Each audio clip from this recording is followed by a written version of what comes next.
ఏవండి ఏవండి శ్రీవారు లేవండి. ఏవండి లేవండి.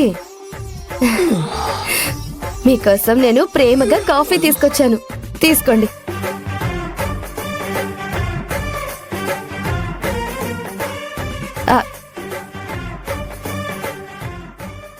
ఏంటో కొత్త కొత్త మార్పులు, వింత చేష్టలు. అంతా డబ్బు మహిమ.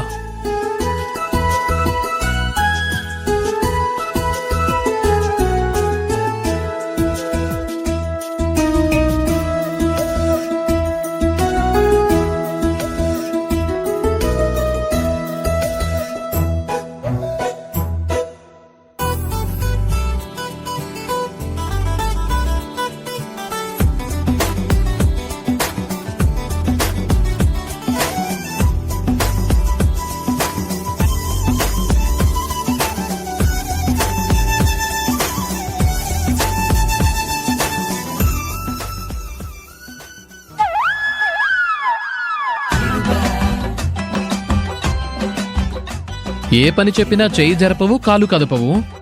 ఈరోజేంటే ఏదో పూనకం వచ్చిందల్లా చేస్తున్నావేంటి?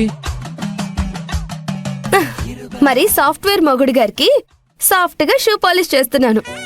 ఏంటో వింతగా ప్రవర్తిస్తున్నావు ఈరోజు.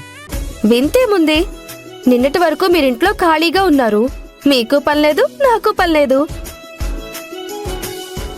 కానీ ఇప్పుడు మీరు సాఫ్ట్వేర్ కంపెనీలో పెద్ద పొజిషన్లో జాబ్ చేస్తున్నారు కదా, మరి నా మొగుడు కోసం నేను అలాగే కష్టపడాలి కదా. నీ ఉత్సాహం చూస్తే అర్థమవుతోందిలే గాని మరీ ఇంత హడావిడి దేనికి అంటున్నాను. హడావిడేం లేదు గాని మీరు కూడా రాహుల్ లాగా నీట్ గా టక్ చేసుకుని ప్రొఫెషనల్ లుక్ లో ఆఫీస్ కి వెళ్ళాలి. అప్పుడు చూడండి అందరూ మీకిచ్చే గౌరవం. అంతేకాని ఇలా మాసిన గడ్డంతో జాగింగ్ డ్రెస్సులతో వెళ్లడం కాదు. మీకోసం మంచి డ్రెస్ తీసి పెట్టాను, షూ పాలిష్ చేస్తున్నాను. మీరు వెళ్లి రెడీ అయి వచ్చేలోపు అన్నీ రెడీగా ఉంచుతాను. రే రాజీవ్, నాన్న వెళ్ళి స్నానం చేసిరా, నేను టిఫిన్ చేసి పెడతాను. అత్తయ్య గారు మీకెందుకండి అంత శ్రమ, నేనున్నాను కదా. నీ అతి వినయం ప్రస్తుతానికి రాజీవ్ దగ్గర మాత్రమే చూపించు, నా దగ్గర చూపించకు.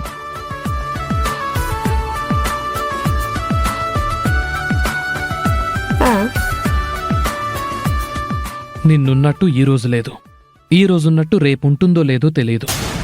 అంతా డబ్బుతో నడిచే ఈ ప్రపంచంలో పెళ్ళామైనా డబ్బుంటే ఒకలా, అది లేకుంటే ఒకలా చూడ్డం సర్వసాధారణమైపోయింది. ఈ రోజుల్లో అంతా డబ్బు మహిమే.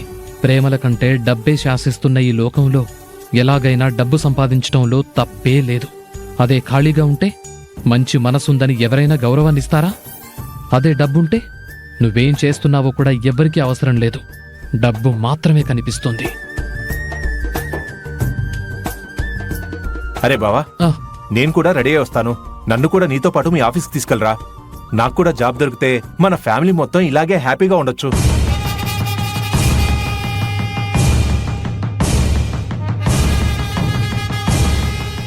నిన్నేరా అడుగుతుంది, ఏమీ చెప్పకుండా దిక్కులు చూస్తున్నావేంటి? వీణ్ణి మేనేజ్ చేయటం పెద్ద పనైపోయింది. నిన్నట్నుంచి నాకు ఓ జాబ్ అంటూ వెంటాడుతున్నాడు.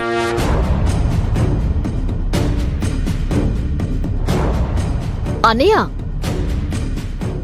ఆయన మాట్లాడుతుంటే విగ్రహాల నుంచొని వింటూ ఏం మాట్లాడకుండా ఉన్నావేంటి? ఏదో ఒకటి చెప్పు. రాజీవ్, అవునరా, శ్రీకర్కి కూడా మీ కంపెనీలో ఏదో ఒక ఉద్యోగం చూస్తే రోజు ఇద్దరు కలిసి రావచ్చు.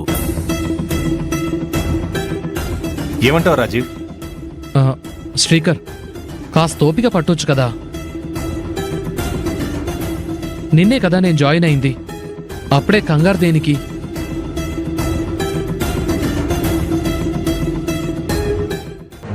అక్కడున్న పొజిషన్ బట్టి నేను చూసి నిన్ను తీసుకెళ్తాను, సరేనా? నువ్వలా అంటే ఎలా రాజీవ్? కానీ నువ్వు చూస్తున్నావు కదా, ఇంట్లో ఖాళీగా ఉండడం మనకెలా ఉండేదో. పనిమంతుడు పని చేయకపోవడం కంటే చెయ్యడానికి ఏ పని దొరక్కపోవడమే పెద్ద ఇబ్బంది. అందరూ బిజీగా ఉంటే నేనొక్కడ్నే ఖాళీగా తిరుగుతున్నట్టుంది. అవునన్నయ్య, ఉద్యోగం లేక అందరూ తనని చిన్న చూపు చూస్తున్నారేమో అని లోపలే చాలా బాధపడుతున్నారు. అవును రాజీవ్, నువ్వు కూడా ఆ ఫేస్ చూసావు కదా. నీకు బాగా అర్థమవుతుందిలే. నీ బాధ నాకు అర్థమైంది శ్రీకర్. కొంచెం ఓపిక పట్టు. త్వరలోనే ఏదోడు చేసి నీకు కూడా జాబ్ తీసుకొచ్చేద్దాం. సర్లే బావా, నువ్వు చెప్తున్నావు కదా, ఇప్పటికి సర్దుకుంటానులే.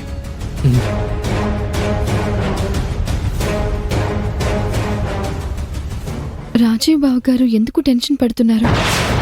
శ్రీకర్ అన్నయ్య ఉద్యోగం అడగగానే ఆయన ముఖంలో టెన్షన్ స్పష్టంగా కనిపిస్తోంది. ఖచ్చితంగా ఈయన చేసేది ఏదో తప్పే అయ్యుంటుంది. అదేంటో కనిపెట్టాలి. తప్పుడు దారి నుండి రాజీవ్ బావ గారిని తప్పించే మార్గం వెతకాలి.